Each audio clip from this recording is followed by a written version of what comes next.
been, and then coming up over the weekend, NC State and the Hokies, Louisville, Syracuse. So much to discuss with our special guest, Stephanie White, who is one of our wonderful analysts here at ESPN, also the head coach of the Indiana Fever, also the National Player of the Year at Purdue back in the day. So big time resume. I've got two great coaches on the show with me. I'm just going to kind of be the point guard. But Steph, welcome. And I know you're in Louisville. You're excited for this big showdown tonight. You're on the call. Give us your overview of what you expect at the KFC Yum Center tonight. Yeah, I think it's going to be a great environment. Thinking about the last time two undefeated in conference play teams have matched up, it's been a minute, right? And certainly great crowds here at Louisville. In Louisville, great offensive team in this league, and Duke, of course, bringing that defensive mentality. So I'm really excited. Looking forward to seeing how it plays out. Steph, I love listening to you. I think you do just a great job with the commentary. What are some things that you look for when you go to the shoot around, when you're watching film on these teams? Yeah, I think first and foremost, just tendencies, player tendencies, team tendencies, where their strengths lie, where some of their vulnerabilities are there teams that are exploiting it, taking advantage of it, so to speak. When you get an opportunity to watch shoot around, and you can kind of get a sense of what the energy of a team is like and what a vibe, that as a coach, sometimes you never know how they're going to show up. And sometimes you're like, we're not ready. So you get a sense of the energy, the vibe, how focused and locked in they are to the scout, execution of the scout, and then it gives us some points to look for when we go out there and we're talking about it in game. And the other thing I look for from just the coaching perspective is just player communication. We are so harping all the time, right, on players and being vocal. Who's the vocal leader on the team? Who's the one that's bringing them together? Who's the one that's directing? Because I think it gives us a little bit of insight on the broadcast to help the viewers understand who that person is, on the floor. I think this is the best Louisville team in a while, maybe since the 2022 Final Four team. They are very deep. They've got a lot of different weapons that can hurt you. They even bring someone like Amari Berry off the bench, who's been phenomenal. For you, Steph, if there's a player or two that you're watching that really makes Louisville go, and you're expecting to get a big game from them tonight, who are those players for the Cards? Yeah, I mean, certainly you mentioned it with Amari Berry, and mostly because she can be such an impact and go-to scorer, and she's not afraid of the moments. I think having somebody like that comes off the bench, certainly you saw what she did in that NC State game, just not afraid of the moment. I think Taj Roberts, and I think her ability to go from being a primary scorer a year ago to now being a playmaker. I think the way that she's facilitating and running the team has been really impressive. She struggled at points throughout the course of the season in her shooting, but still impacting the game in a lot of different ways. And for a young player to grow into that role, it's been really impressive. Who are you looking at on Duke for who's got to play well tonight? Yeah, I mean, I think Mare's got to play well. I think she's got to make sure she handles the ball against all the different looks that she's going to get from Louisville. I think she's got to be, an impact scorer as well, get everybody involved. The key to me for Duke has been the emergence of Riley Nelson and Ariana Robertson. These are two players who didn't play for a long time because of injury. Early in the season, getting their rhythm back, getting their timing back, and what they've been able to do and grow into in conference play, getting back into not just the flow of a Duke team, but the flow of playing basketball again. I think their impact has been huge. This is not a deep Duke team, and those two have been critical to their success. Their lineups are so different than when they were having those struggles in November because of different injuries and then players getting healthy, like Robertson and Nelson. I think Robertson's going to be a really good player. She's only a freshman. When you look at Duke, Toby Fournier has played so much better since the turn of the new year. I feel like she's much more polished around the rim. She can rim run with the best of them. Her IQ's taken a next step. But she struggled against Louisville last year, and some of that was foul trouble. Some of that was just, freshmen. What does Toby Fournier need to do tonight for Duke to be successful? I think she can't press. Duke is going to give her Louisville is going to give her a lot of different looks. Sometimes the double's going to come, sometimes it's not. I think the thing with Toby is that the game slowed down a little bit for her. So understanding where they're going to come from.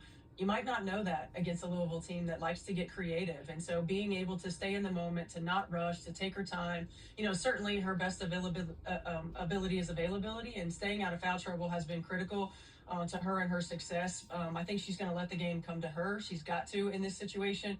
And I think one thing I really like about what Duke has done with Toby is they're moving her around the floor. Well, that makes it harder to game plan, right? So she's not just getting it on the low block. She's not just getting it in transition. playing on the elbows, using her in ball screen, using her in ball reversal. I think it's the ability to keep the defenses off balance while doing that has been good for her. This Louisville team is so balanced, and I know as a coach, I used to kind of like to know who I could rely on to go get 20 or to have a big game, and it seems as if they're picking a number out of a hat. Like, today's my day to get 20. As a coach, and when you look at that, how do you feel about the balance that they have? I love it. I think it's hard to game plan against. When you're defensively trying to come up with game plan, it's much better when you can focus on two or three players, right? And now you don't know, and I think it helps. This is a young Louisville team, really, and to see the way that they have all accepted roles, accepted, sometimes it's your night, sometimes it's not. I think it's really impressive. They seem very mature. They seem very open to the team concept and the depth concept of what this team is like. And look, we think about the successful Louisville teams in the past, and they've always had a go-to scorer, right? You've had a Asia Dury, you've had a Dana Evans, you've had somebody that you just put the ball in their hands and let them go to work. And I think that this team, because of this balance and because you never know, I think it's a strength for them, and I think it's a challenge for opponents. I'm really excited for this game. Cannot wait to see how Duke looks in this environment and if Louisville can continue to do what they've done over the past couple of months, really since that Tennessee game. Steph, a little off topic for you because you wear a lot of hats. You're the coach of the Indiana Fever, of course. You call a bunch of games for ESPN. You're a mom. You do so many different things. What is your schedule like? I mean, how on earth do you keep up with all of this stuff? It's nuts. Logistics are big, right? Like having a calendar, making sure you know what to do. Also the village. But I'll tell you what, I always appreciate Coach because way back in the day when my oldest was first born, I was calling a Notre Dame game. I think it might have been at Purdue, and she told me because I was so worried about how I was going to do everything. And she told me, we talked about just their ability to come into the environment of what you do, right? And she said, elementary school, don't worry about them going to school. Give them experiences, right? When they get older, they're gonna have much more responsibility when it comes to being in school. And I tell you, my kids' life experience that they've gotten being a part of teams. Being a part of what we do in various levels, whether it's calling games or going on the road with our teams.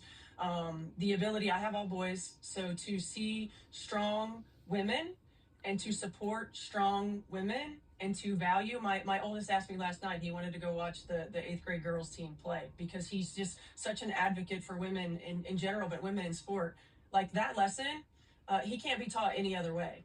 And I'm just so thankful for great mentors like Coach and opportunities that I've been given, but also the people that I work with and have been surrounded by that allow me to include my family because we wouldn't do what we do at the highest level if we couldn't include our family. And we don't have to make those choices. And so I'm thankful for that. Thank you for that. Hey, I have a quick off-topic question. We had Marina Mabry on the podcast earlier. You coached her. You coached Caitlin Clark. They got into a little bit of a scuffle this year, which would have cost Marina $40 in the crash out jar. Who do you think started this scuffle? Oh my gosh, that's I don't know who started it because I think they're both two of the best trash talkers in the game.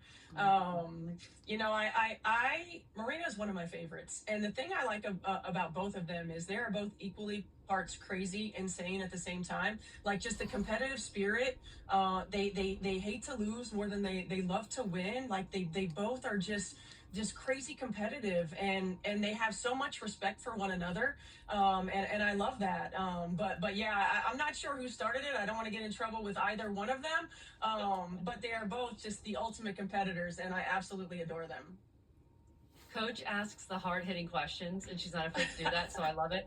Okay, Steph, one more. Did you give Caitlin any advice for her TV debut? Because she killed it out there.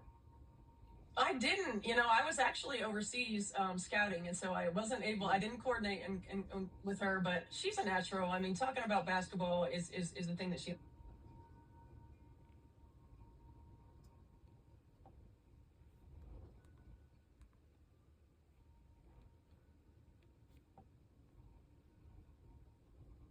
Now we'll see you down the road. Thank you so much for watching the ACC Network Basketball Podcast. You can catch us twice a week until the end of basketball season. An episode focusing on the men on Tuesday and on the ladies on Thursday. Enjoy the Hoops weekend. Kelsey Riggs Cuff and ACC PM is up next. Take it away, Kelsey.